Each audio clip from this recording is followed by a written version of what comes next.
Hello there.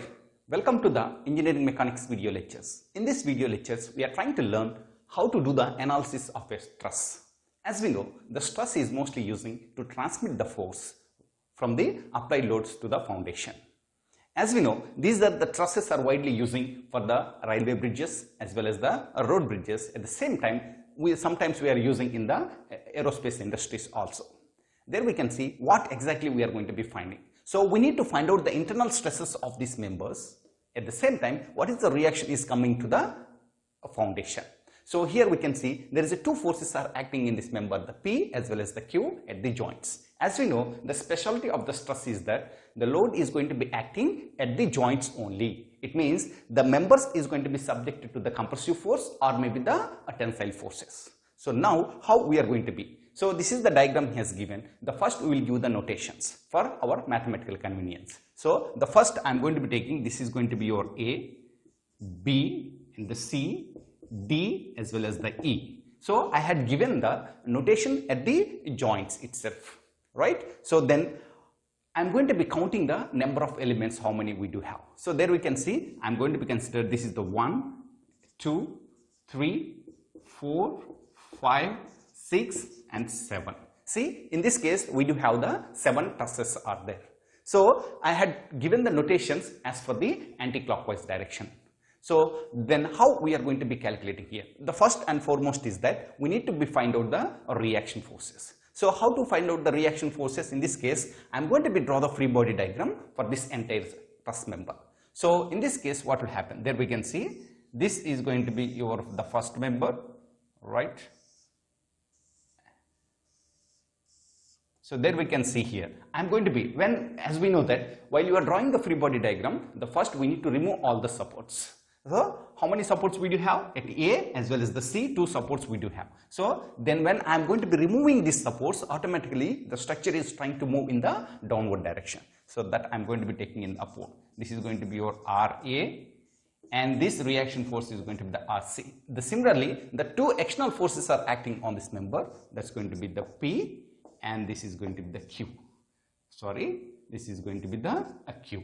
At the same time, we are assuming that the length of each member is going to be L1, L2, L3, L4, L5, L6 and L7. So then what happened when I am going to be taking the line of action, it is going to be intersecting.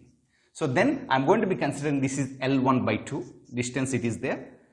And similarly, this is going to be existed here, the distance from this point, this one, L1 plus L2. L2 by 2 we are going to be getting. So that the distance, suppose this is I am not giving in terms of the values, I am giving in terms of the character. So then how could you calculate here? So I am going to be taking the forces here, that's going to be sigma f of x is equal to 0. That means the system is at the equilibrium condition. So when the equilibrium condition means we can apply the equations of equilibriums. So from this one I am going to be getting upward forces are positive, RA plus RC, and that is equal to downward forces P plus Q. The 2 equations, that means a single equation, 2 unknowns we do have. So then how could you calculate? So there is no, this force is going to be called the sigma f of y, right? And sigma f of x, there is no horizontal forces. So then I am going to be taking the moments at A is equal to 0. So from these equations, can you see these 2 forces are moving in the clockwise direction and from with respect to the point A, and RC is moving in the anti-clockwise direction with respect to A. So that I am going to be taking here RC L1 plus L2, that is equal to P plus P into L1 by 2 plus Q into L1 plus L2 by 2, right? So from this one I can calculate the RC. Once if I am going to be calculating from the equation 2 is the RC, then I can substitute in the equation 1. So from this one I can calculate the RA as well as the RC. This way we are going to be calculating the reaction force. There we can see we have calculated the RA and here it is going to be your RC. Now what is the next step? What we need to be calculate? We need to be find out the forces in the internal member. That means the internal forces in these truss members. Thus we are going to be see here. See, now we need to select at one point. where we can find out the internal stresses of the member. There we can see, we know the RA value, we know the P value, we know the Q and RC. Now we can take at any point of the free body diagram. That means at the joints we are drawing the free body diagram. At A is going to be here, at the B, sorry, at C. Because the B, if I am going to be taking, there is unknown forces are going to be existed for. So it is very difficult to solve it. As we know that these members are going to be assuming that this is the theta 1, this is the theta 2, theta 3 and theta 4 angle it is going to be making. So then what I am going to do, I am going to be taking the free body diagram at A. So now I am going to be draw the free body diagram, or at A is going to be. So as we know that the reaction force is coming from your support, that is the RA is there. And similarly, when I am going to be cut this member, then what will happen? The internal force of the stress will become external force in the free body diagram. So then what I am going to be assuming, this is moving in the upward direction. So then what happened? This member is going to be subjected to the compressive force. So then what I am going to be show here, so that's going to be internally the tensile forces are going to be generating, that I am going to be say F7. And similarly, there is going to be a truss 1 is there. So then when I am going to be cut, so then what happened? External force. So then I am going to be assuming this force is going to be acting in this direction. It is not mandatory that F1 and F7 should be like this, but I am assuming that the forces are going to be acting in that. So this is making an angle theta 1. As we know that in this case, how many forces are there in horizontal direction? There we can see F1 is there. And how many forces in vertical direction? That is the one force. But F7 force is going to be acting, that is not in the horizontal, not in the vertical direction. So that I can resolve that force into horizontal as well as the vertical. So there we can see the F7 horizontal component is going to be F7 cos theta, and it is acting towards the left side, and F7 sin theta 1, it is acting in the downward direction. So from this one, I am going to be taking the sigma f of x equal to 0. I am assuming that the equilibrium condition is existed over here, the sigma f of x equal to 0. So then from this one, I am going to be taking F1 and F7. So in this case, the positive direction, this is going to be the positive, and towards the left side is going to be the negative. Right? So that's going to be F1, that is equal to F7, as we know that, that is going to be F7 cos theta 1. So this is the equation 1. Equation 3 we are going to be getting. And similarly, sigma f of y is equal to 0. In this case, sigma f of y is equal to 0. How could you write? So that's going to be RA is going to be upward direction is going to be the positive, and similarly downward direction is the negative. So that I am going to be taking here RA, because we know this magnitude, F7 sin theta 1. So from this equation 4, I can calculate the F7 value. So I have calculated the RA, RC and F7, the next equation. So once I am going to be getting, then I will substitute in this equation. So that I am going to be getting the F1 also. If any value of this one is getting the negative, so that our assumption of this stresses, that means the forces in these members is going to be in the opposite direction. That's only the magnitude is going to be the same, but that force is acting in the opposite direction whenever you are getting the negative value.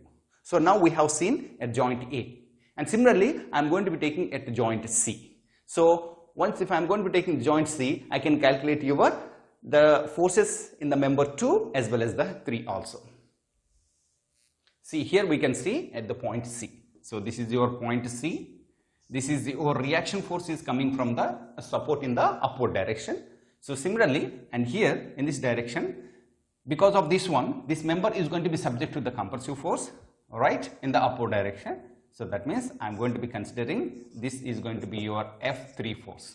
And similarly, in this member, I am assuming that force is going to be acting towards this side. This is the F2. So here the inclination with the horizontal to the member 3 is going to be your theta 4. And similar analysis, F2 RC is in the horizontal as well as the vertical respectively, but F3 is going to be in the inclined position. So then again I am going to be resolving this force into horizontal as well as the vertical. Horizontal component is going to be F3 cos theta 4, and the vertical component of this one is the F3 sin theta 4. So I am going to be taking sigma f of x is equal to 0. When I am going to be taking the sigma f of x is equal to 0, only two components we do have, F2 and F3. So that's we are going to be taking. So F3 cos theta 4, that is equal to F2. So this is going to be the equation 5. So similarly, and I'm going to be taking sigma f of y is equal to 0. So this is going to be, upward direction is the positive, already we told, that is equal to F3 sine theta 4. So then in this equation 6, I can calculate the F3. So can you see F3, that means internal forces in member 3 we have calculated. So once we are calculating F3, then I can substitute in this equation of 3, sorry, equation of 5. Then finally I can calculate your F2 value. So we have calculated this member and these two members also.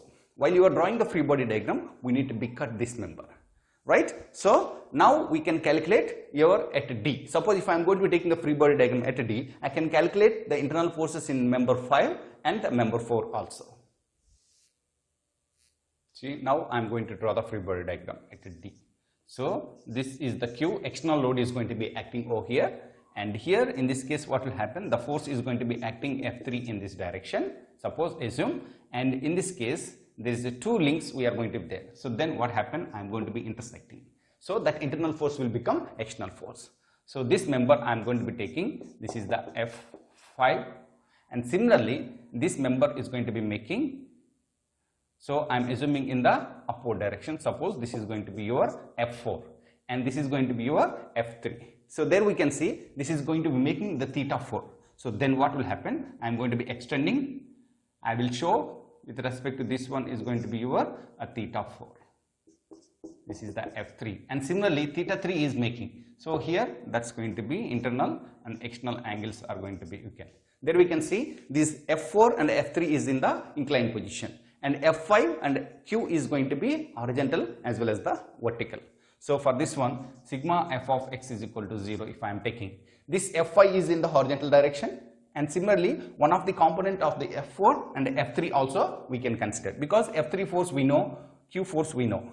So in this case what will happen, F5, so which is acting towards the left side, I am going to be considering as the negative, and this force is acting towards the right side, F4, and opposite, that means adjacent side of this one is going to be your cos theta 3, right? So then that is equal to F3 cos theta 4 plus F5. So this is going to be equation 3, 1, 2, 3, 4. So that I am going to be taking equation 5, suppose. And similarly, sigma f of y is equal to 0. So in this equation what will happen, Q force is going to be there, that is acting in the downward direction. Q is equal to, this is going to be F4, vertical component is going to be your F4 sine theta 3 plus F3 sine theta 3, right? So in this equation, 6th equation, as we know that F4 and F3 is the unknown parameters, sorry, F3 we know, F5 and F4 is the unknown parameters, and here is also F4 is going to be your unknown parameter. We know F3 value, we know Q. So then I can calculate the F4 from the equation 6, and similarly then I can substitute in this equation 5, and then I can get the F5 also, right? So this way we are going to be calculating the internal members. Now we can calculate by taking the free body diagram over here, so that I can calculate the internal forces in this member 6, or we can take at B also, we can get it. So I hope you are able to understand and how to identify whether it is a truss or the frame. The second one, and how to identify the reaction forces, and the third step is that, and how to determine the internal forces of this member. So this way, by using the free body diagram, we are able to understand and we are able to solve the problems. I hope you are able to understand the concepts what we have discussed here. So still you feel any confusion or difficulty, please put in the comment section so that I can do another video for this part. So thank you.